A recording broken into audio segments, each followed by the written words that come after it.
I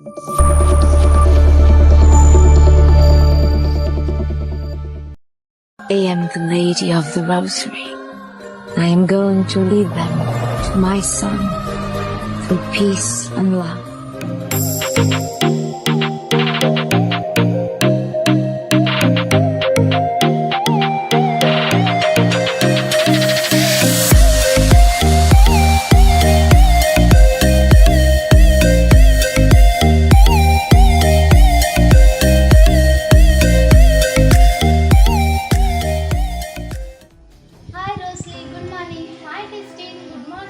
பக்கம் உனக்கு தெரியாதா? இன்னைக்கு டிசம்பர் 1.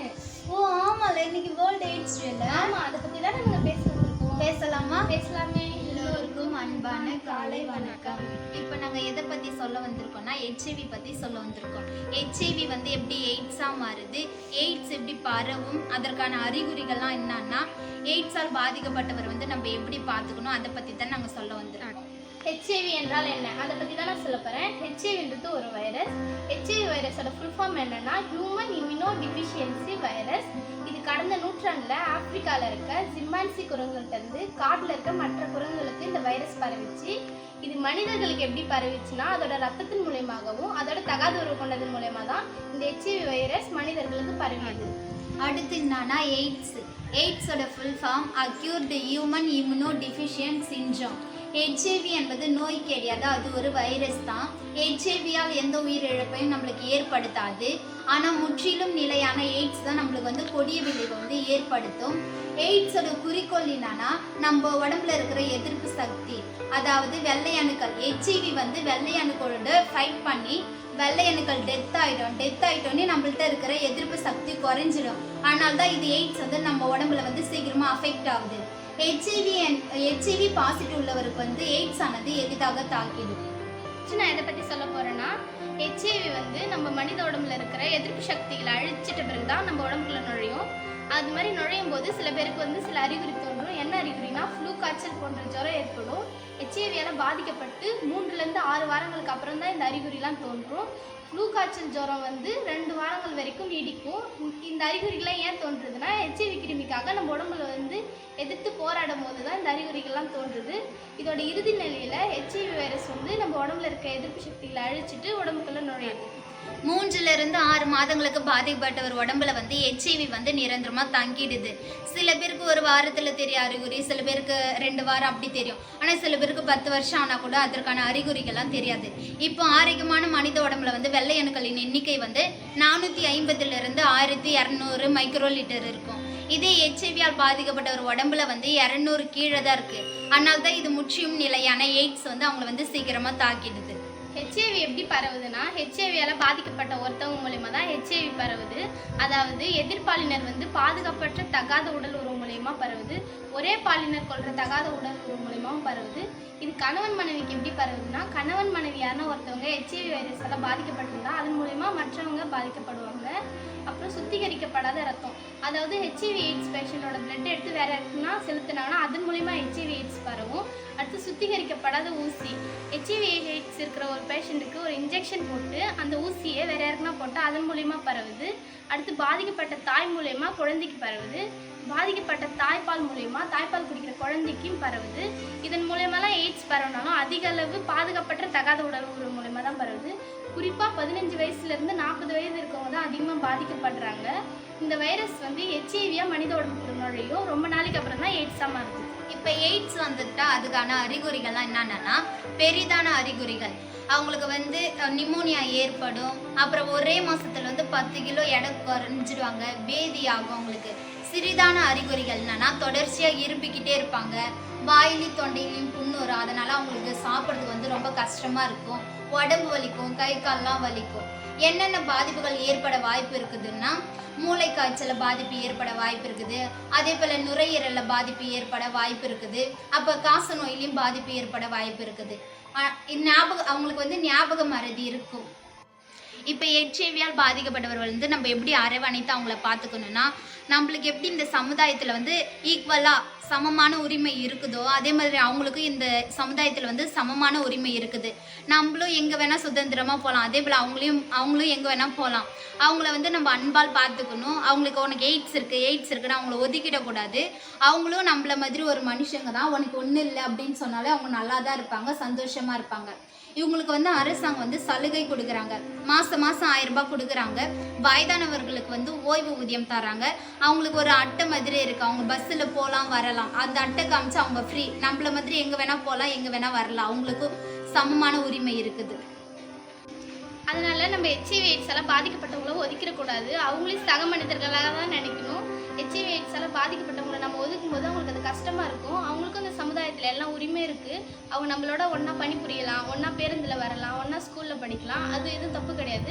நம்ம அவங்கள ஒதுக்குறதால அவங்களுக்கு ரொம்ப கஷ்டமாக இருக்கும். அந்த கஷ்டத்தை நம்ம அவங்களுக்கு கொடுக்கக்கூடாது.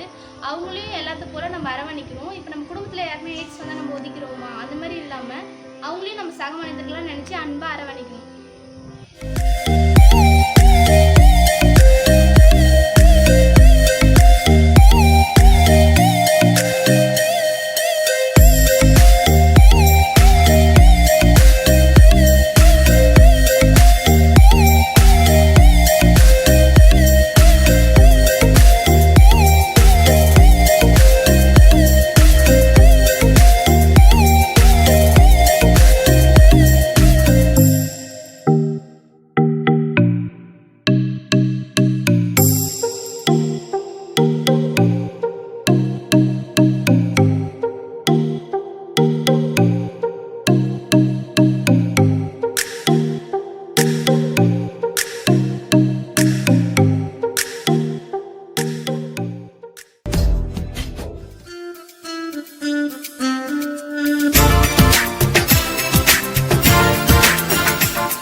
அவரின் குணவ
போம்பா HIV ஒழிப்போம்பா மனிதா பால்வினை நோய்களை தடுத்திடலாம் உனை காத்திடும் வழிமுறை அறிந்து கொண்டால் எய்ட்ஸையும் நலமுடன் கடந்திடலாம் அந்த வியாதியின் தன்மையை புரிந்து கொண்டால் இப்போது இருப்போம்பா HIV தடுப்போம்பா மனிதா விழிப்போம்பா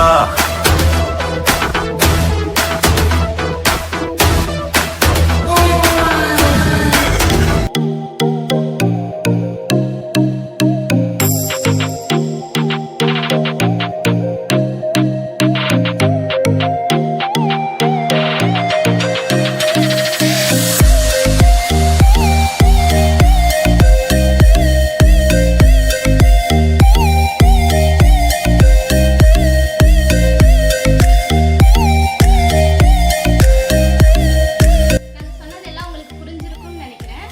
ஒவ்வொரு ஆண்டும் எய்ட்ஸ் டேக்காக ஒரு தீம் தருவாங்க. இந்த வருஷம் தீம் என்னன்னு உங்களுக்கு தெரியுமா? இந்த வருஷம் தீம் என்னன்னா சரியான பாதையில் செல்லுங்கள், எனது ஆரோக்கியம் எனது உரிமை. தேங்க்யூ.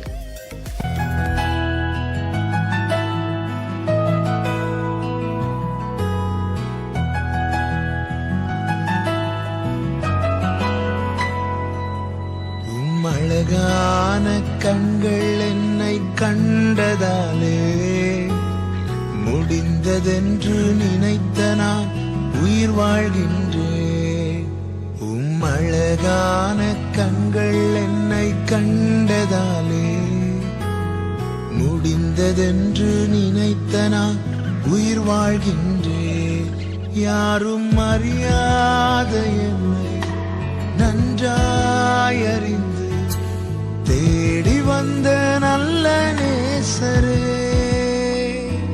யாரும் அறியாத என்னை நன்றாயறிந்து தேடி வந்த நல்ல நேசரே அழகான கண்கள் என்னை கண்டதாலே முடிந்ததென்று நினைத்த நான் உயிர் வாழ்கின்றேன்